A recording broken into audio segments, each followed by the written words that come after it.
Shalom, Israel. It's Kazawan. And the name of this video is, Should we use the name Jesus? I'm doing this video because a lot of people ask me this question. Now, some people teach that Jesus is the only name that we should use. And then you have people who teach that we shouldn't use the name Jesus at all. If you watch my videos, you know that I use the name Yahweh, which is his name in ancient Hebrew.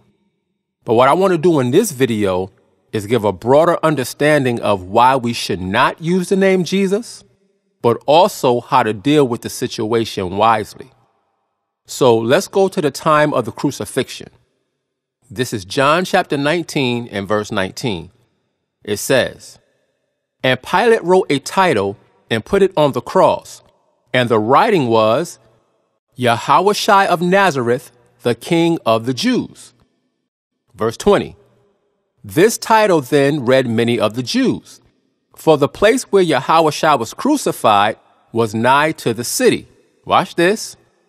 "And it was written in Hebrew and Greek and Latin."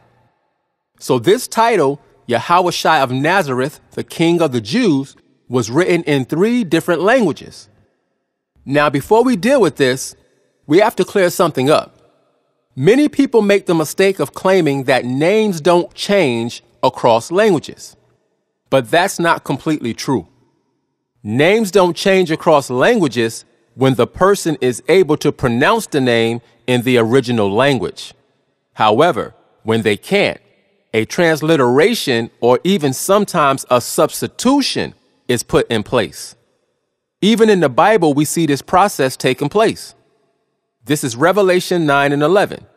It says, "And they had a king over them, which is the angel of the bottomless pit." Here it is.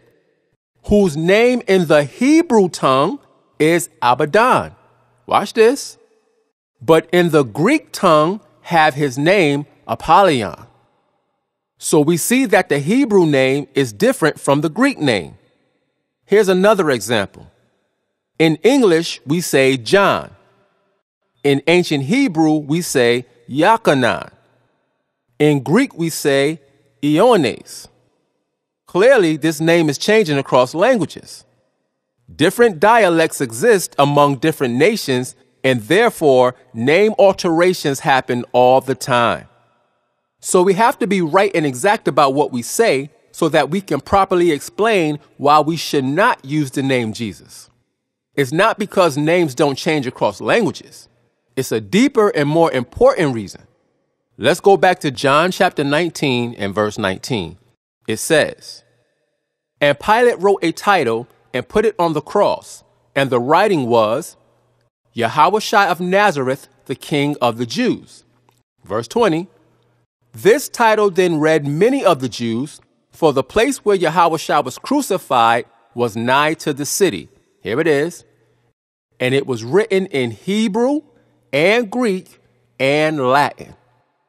So Yahweh's name was written in 3 different languages: Hebrew, Yahweh, Greek, Jesus, and Latin, Iesu.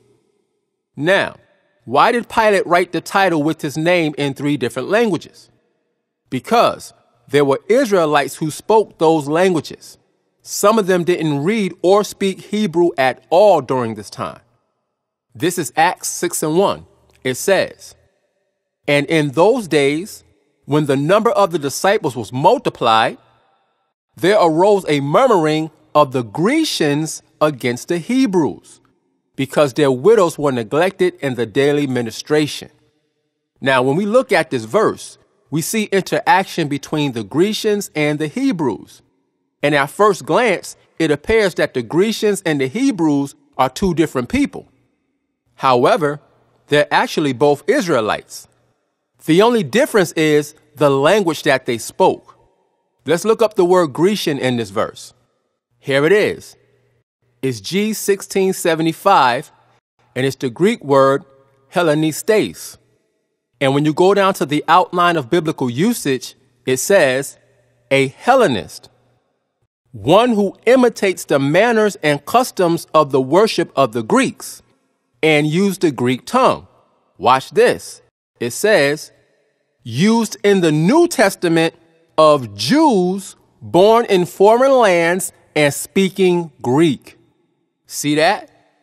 And when you look here at the definition, it says a Hellenist or Greek-speaking Jew, Grecian. So now we understand that the Grecians in the Bible are actually Jews who spoke the Greek language. Let's go back to Acts chapter 6 and pick it up at verse 5. It says, and the saying pleased the whole multitude, watch this, and they chose Stephen, a man full of faith and of the Holy Ghost, and Philip. Stop. So they chose Stephen and Philip. Now, who is this man Stephen? This is the same Stephen who gets stoned to death in the next chapter. So now we know that Stephen was a Grecian, and so was Philip. They were Greek-speaking Jews. Now, we're going to see Philip later, but for now, let's focus on Stephen. He was a Greek-speaking Jew. This is Acts chapter 7 and verse 59. It says, and they stoned Stephen, calling upon the Most High and saying, watch this, Lord Yahushua, receive my spirit. Now, we know that Stephen was a Greek-speaking Jew. So let's look at this verse in the Greek to see what Stephen actually said. Here it is. In the English, it says, Lord Jesus, receive my spirit. But in the Greek, which is the highlighted section, it says, Kyrie Iesus dexai ta pneuma mu. You see? Kyrie Iesu is Lord Jesus. So Stephen used the name Iesu. Now, somebody might see this and say, well, if Stephen used the name Iesu, why can't I use the name Jesus? Now, that's a logical question, but let's think about why it's not the same thing. What we have to consider is that we live in a different time period. Now, why is that significant? Let's go to 2 Corinthians 11 and 4. It says, for if he that cometh preacheth another Yahushua, whom we have not preached, or if ye receive another spirit, which ye have not received, or another gospel, which ye have not accepted, ye might well bear with him. See, this is what the real issue is. Like Paul said, if someone comes preaching another version of Yahushua, different from the one in the Bible, people will believe it. And that's exactly what happened. When the Greek-speaking Israelites said the name Iesus, they was actually talking about the biblical Son of the Most High, not modern-day Jesus, because modern-day Jesus is nothing like the person who the Bible describes. But modern-day Jesus is the person who people believe in today, and that's the problem. The Greek-speaking Jews in biblical times knew who Yahushua was. They knew he was a Hebrew from the tribe of Judah. They knew how he looked. They didn't have a false image in their mind and a false doctrine connected to that image. So when they said Iesus, they was actually talking about Yahushua. But when people say Jesus today, it's a whole different person. That's the problem. Those of us who have the truth, we know that modern day Jesus is not the same person as Yahushua from the Bible. So therefore, we have to disconnect our people's minds from Jesus, because many of them don't know that there's a difference. They have this false image of Cesare Borgia burned into their mind, and they don't know that this is a trick to make them believe in a false Messiah. This is 1 Maccabees 3 and 48 in the Apocrypha. It says, and laid open the book of the law. The nations opened up our book. It says, wherein the heathen had sought to paint the likeness of their images. You see? So the modern day Jesus image is a trick to deceive our people into believing in a false Messiah. When you see this picture, the name that comes into your mind is Jesus. But this is not how the Messiah or the Mashiach looked. So this picture is a form of psychological warfare.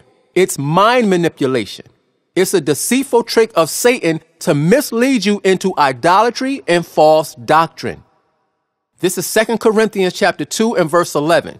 It says, lest Satan should get an advantage of us, watch this, for we are not ignorant of his devices.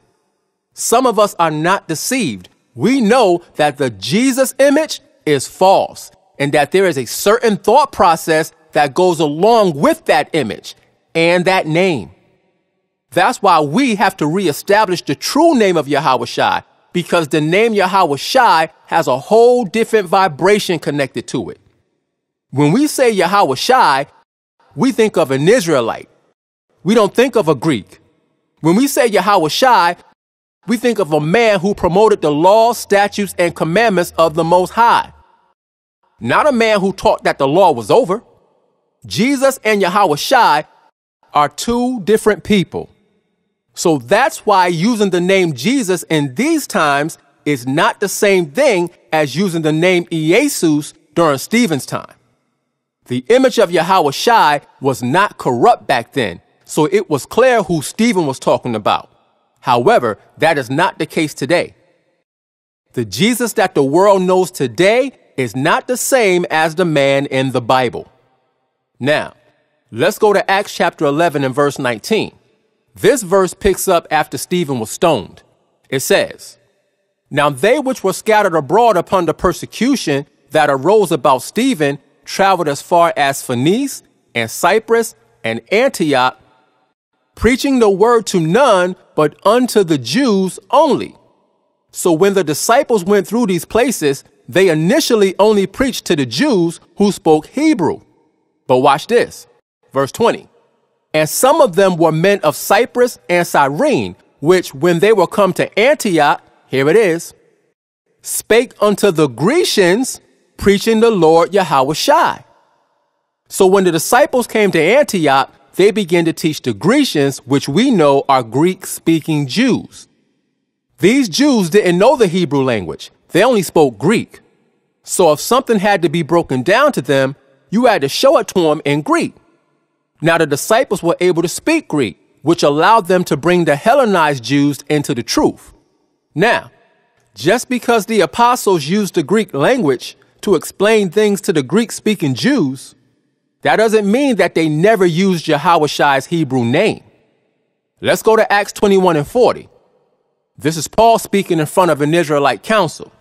It says, and when he had given him license, Paul stood on the stairs and beckoned with his hand unto the people. And when there was made a great silence, watch this, he spake unto them in the Hebrew tongue, saying, so when Paul got in front of the council, he didn't speak Greek or Latin. He spoke Hebrew. So everything that we're about to read was spoken in Hebrew by Paul. Let's see what he said. This is Acts 22 and verse 1. It says, men, brethren, and fathers, hear ye my defense, which I make now unto you. Verse 2. And when they heard that he spake in the Hebrew tongue to them, they kept the more silence. And he saith, again, everything we're about to read was said in Hebrew. Let's jump down to verse 6. This is still Paul talking. It says, and it came to pass that as I made my journey and was come nigh unto Damascus about noon, suddenly there shone from heaven a great light round about me. Verse 7. And I fell unto the ground and heard a voice saying unto me, Saul, Saul, why persecutest thou me? Verse 8. And I answered, who art thou, Lord? And he said unto me, watch this, I am Yahawashi of Nazareth, whom thou persecutest. Now, in the English it says, I am Jesus. Luke wrote this in Greek, which says, Ego eimi Jesus. But we know that Paul is telling this story in Hebrew. So he actually said, Anakya Yahawashi. I am Yahawashi. So this shows that Paul was using Yahawashi's real name around people who understood Hebrew. It's no different than what a lot of us do today. When we run into other Israelites who know the language, we say, Yahweh Ba'Shem, Yahweh Shai Barakatah, which means Yahweh in the name of Yahweh Shai, bless you. Now we do that because we understand each other. Now, it's true that if you go up to the average person and say the name Yahweh Shai, they won't have a clue what you're talking about because they don't speak the language. However, that's not an excuse in these times not to use or teach Yahweh Shai's real name. Why? Because we all speak English. So there's no language barrier preventing us from explaining what his true name is. When you meet someone new, all you got to say is, listen, I'm saying the name Jesus to you because that's the name that you know, but his actual name in Hebrew is Yahweh Shai. It's that simple. So there's no excuse for us not to use his true Hebrew name when it literally takes less than 30 seconds to explain. Now, I know how people are, so let me clarify what I'm saying. I am not saying that you have to know the name Yahweh Shai in order to make it into the kingdom. But what I am saying is, why not teach his real name if you know it? Especially when you consider all the man-made false doctrines attached to the name Jesus. Why teach the name Jesus when you know that there's a certain vibration that comes with that name?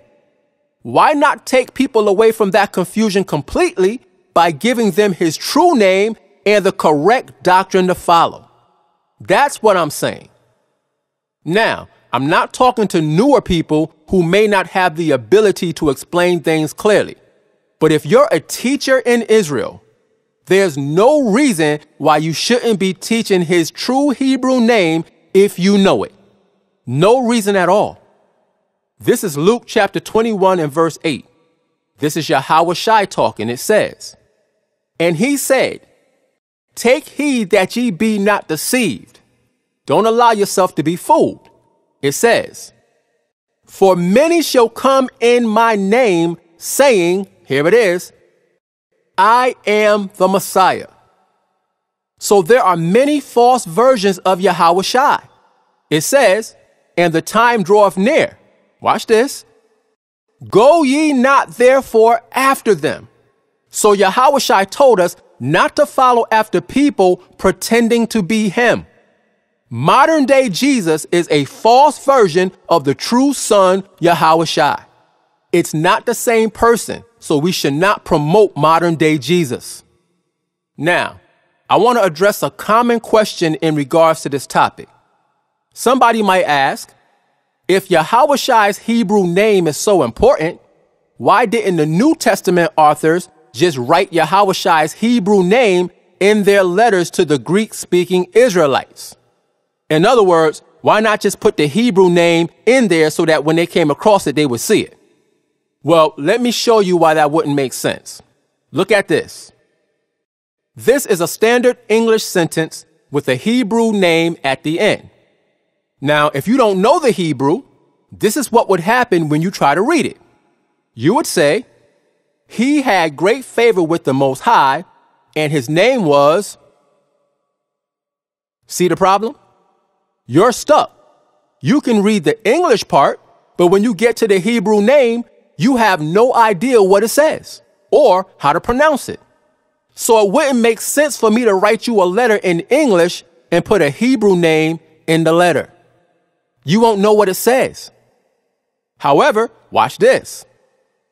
Let's read it now.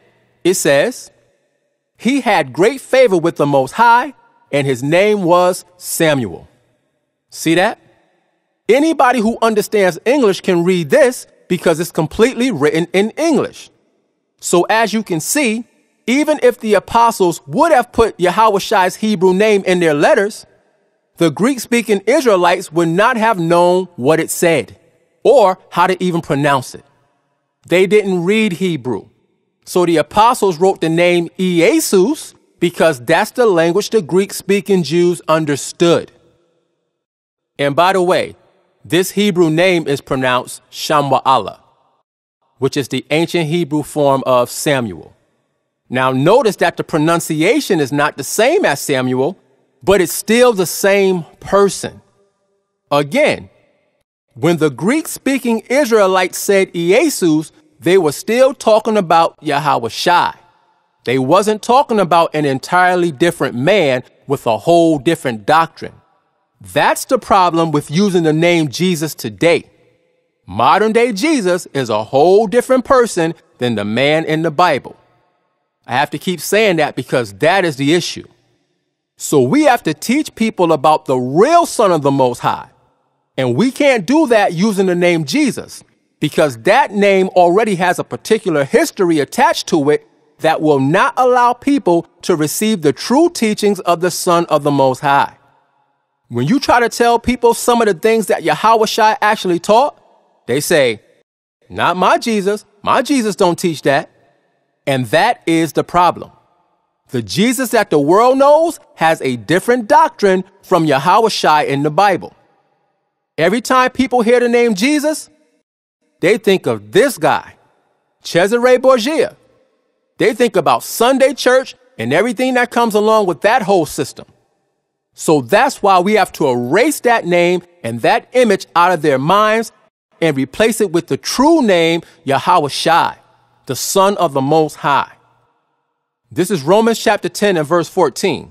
It says, how then shall they call on him in whom they have not believed? Our people that's outside the truth, they don't believe in Yahweh Shai. Why?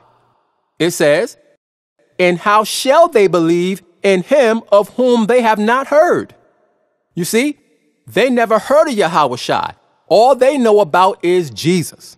Their grandmother and their mother taught them about Jesus, and that's all they know. It says, and how shall they hear without a preacher? You see, how will our people know about Yahweh Shai if we don't teach them? They won't.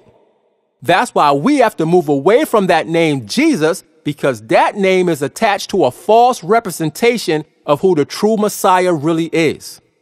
Again, even though the apostles used the name Jesus to connect with the Greek-speaking Jews, they still taught Yahweh Shai's real Hebrew name. So we might use the name Jesus to initially connect to people who speak English, but we should still be teaching his true Hebrew name out in the open also. Now, earlier, we read when Paul was telling the Israelite council about his encounter with Yahweh Shai. But let's go to Acts chapter 26 when Paul is telling the story to King Agrippa.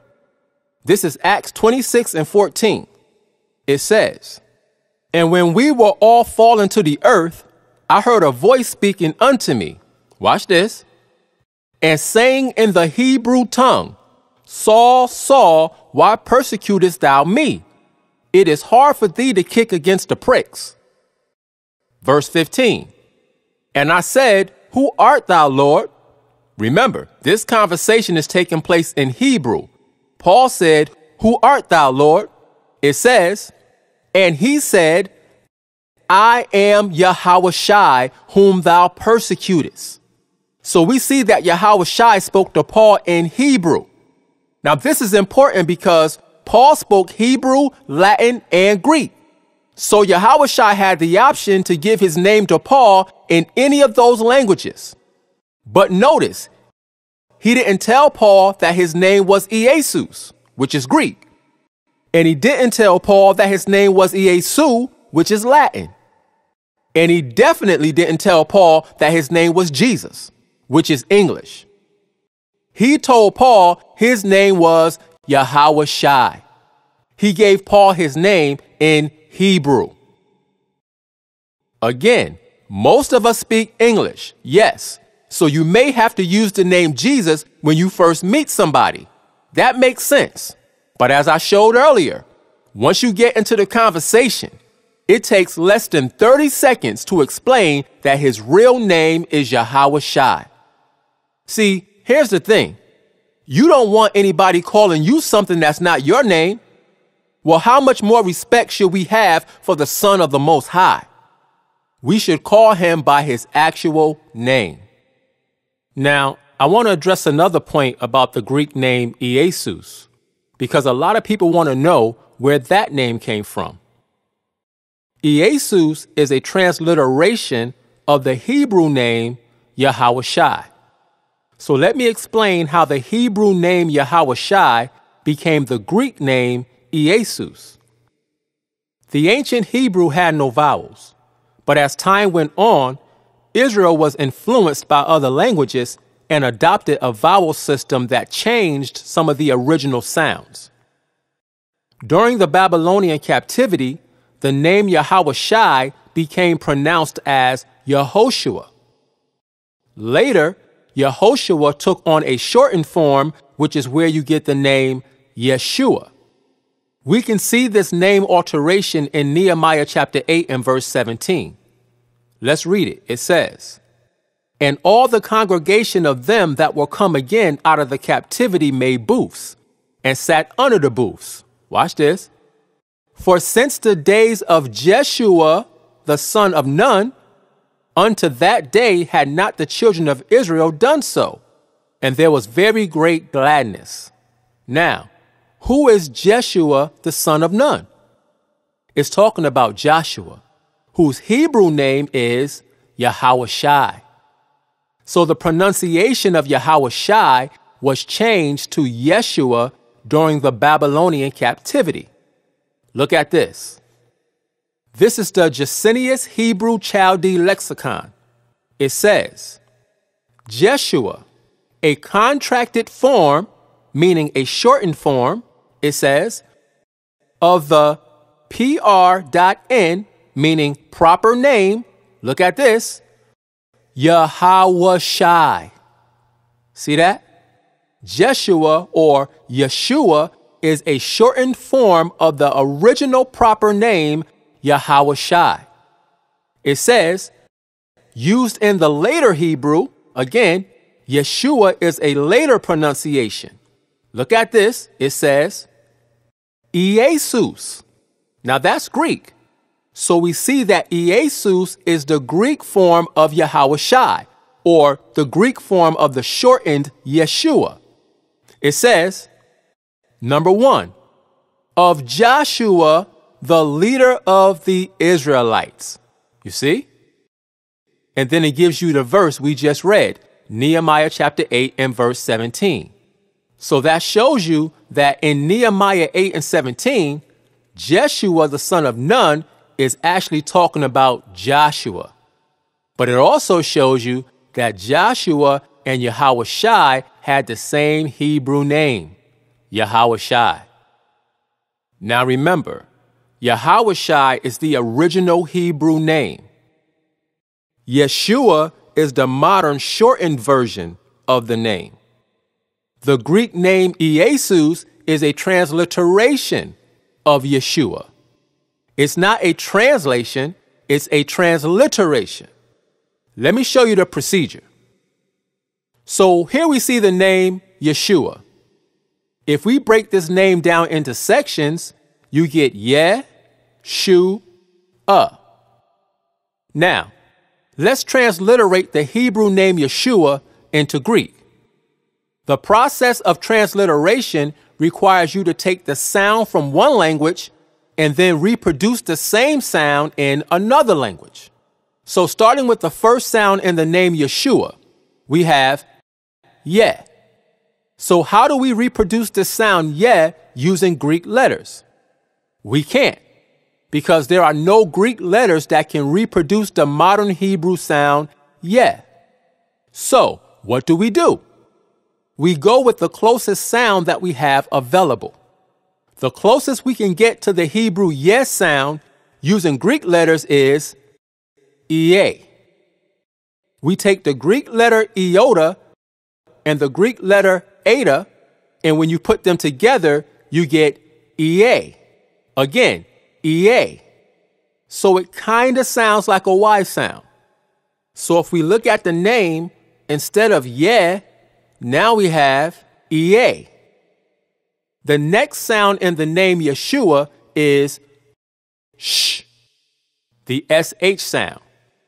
So how do we reproduce the sh sound using Greek letters? We can't. There are no Greek letters that can make the sh sound. The closest we can get to the sh sound in Greek is s, the plain S sound. So we take the Greek letter sigma and it gives us the s sound. So let's go back to building the name. Instead of yesh, we have ies. Now the next sound in the name Yeshua is the U sound. How do we reproduce the U sound using Greek letters? We take the Greek letters omicron and upsilon, and when you put them together, you get the U sound. So instead of Yeshu, now you have Yesu. Now, this last letter in modern Hebrew, based on the vowel points, gives you the ah sound. However, because of the rules of Greek grammar in regards to male names, this last letter is dropped, and a sigma or S sound is placed at the end to make the name masculine. So instead of Yeshua, you get Jesus. Jesus. That is the process of how you get the Greek name Jesus. It's not a trick. It's not a scheme. It's just a process of transliteration. Now, I want to address one last thing because I hear a lot of people saying that the Greek name Jesus means Hail Zeus. And that's just not true at all.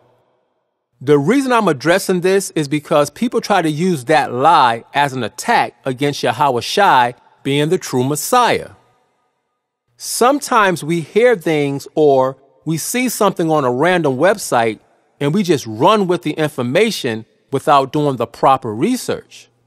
You have to be careful because if you run into somebody who actually knows languages, you're going to end up looking foolish and unlearned if you bring that argument. There is no connection between the name Jesus and the name Zeus. As we read earlier in the Gesenius Hebrew Chaldee Lexicon, Jesus is just a Greek form of Yeshua. Not to mention, I showed you the transliteration process of how you get the name Jesus. So the whole Zeus argument has no weight to it.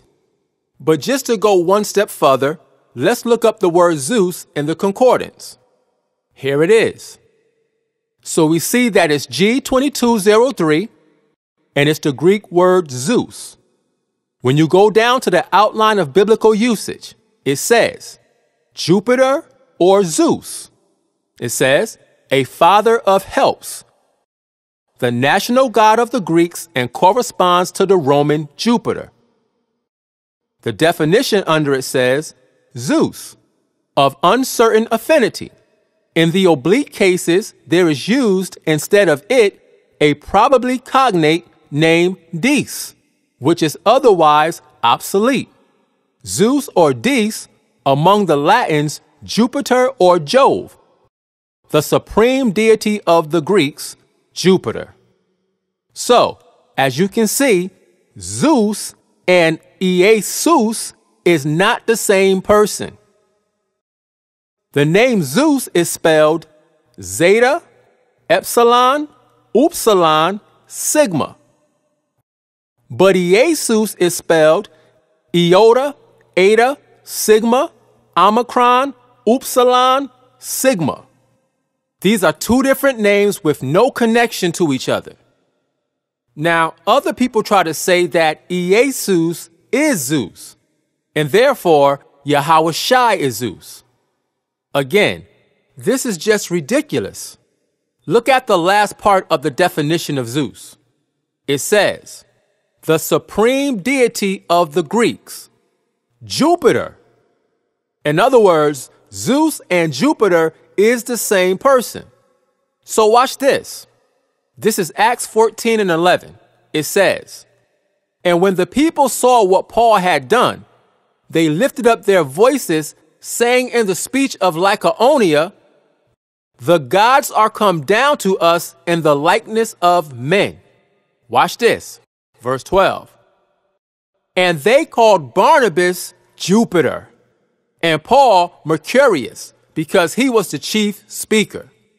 So when these people saw the miracles that Paul and Barnabas did, they called Barnabas Jupiter. Who is Jupiter? It's Zeus. When you look the word Jupiter up in the concordance, it's the Greek word Zeus. They thought Barnabas was Zeus.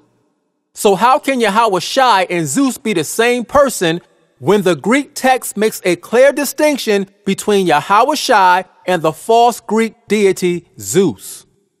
Nobody thought Barnabas was Yahawashi. They thought he was Zeus, which proves that they are not the same person. So when we deal with the name Jesus, we have to deal with the facts, not conjecture. Now, what about the name Jesus? Does Jesus mean Hail Zeus? No. And believe me, I'm not defending the name Jesus. This whole video is about not using that name. But I'm also not going to make up stuff that's not true to support my case. Jesus does not mean Hail Zeus, and it doesn't mean pig in Latin or any of the other things that people say. Just because a word sounds like another word, that doesn't mean that it has the same meaning. Again, if you study languages, you know that Jesus is just the English spelling of the Latin name Iesu. Now, Iesus is the Greek form of the name. As time passed, Iesus was brought over into the Latin as Iesus, spelled I-E-S-U-S. You can see this in the King James 1611 edition. This is a screenshot of Matthew 4:12 from the King James 1611 edition Bible. It says, "Now when Iesus had heard that Ian was cast into prison, he departed into Galilee." See that? It says Iesus and Ian, which later became Jesus and John. When the English letter I became the letter J, the name went from the Latin Iesus, I-E-S-U-S, to Jesus, J-E-S-U-S in English. That's where the name Jesus comes from. It has nothing to do with Zeus or a pig. What I'm showing you now is historically documented information based on language. Once again, I'm not defending the use of the name Jesus. I'm against the use of the name Jesus when you know his real name. But that doesn't mean that we can just make stuff up, because then we become intellectually dishonest. And that is not the proper methodology to use when you're trying to prove a point. We have to provide the correct information and still show why we shouldn't use the name Jesus, as I have already done in this video. Again, I'm only going over this information because people use these kind of attacks to try to discredit Yahawashi. However, none of these name variations have anything to do with him existing or not existing. He existed, and his name was and is Yahawashi. So we see how we got the Greek name Jesus and how we got the English name Jesus. Now, in the New Testament times, not one disciple ever used the name Jesus. But they did use the name Jesus to connect with the Greek-speaking Israelites because that was the language they understood.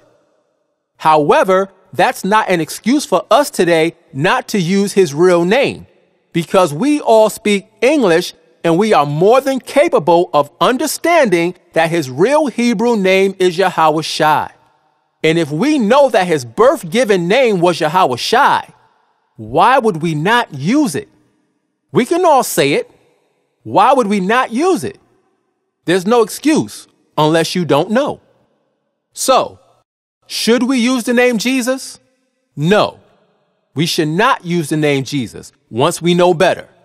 Once we know what his name is, we should call him by his name. Now, before I end this video, please be advised, all general comments are accepted.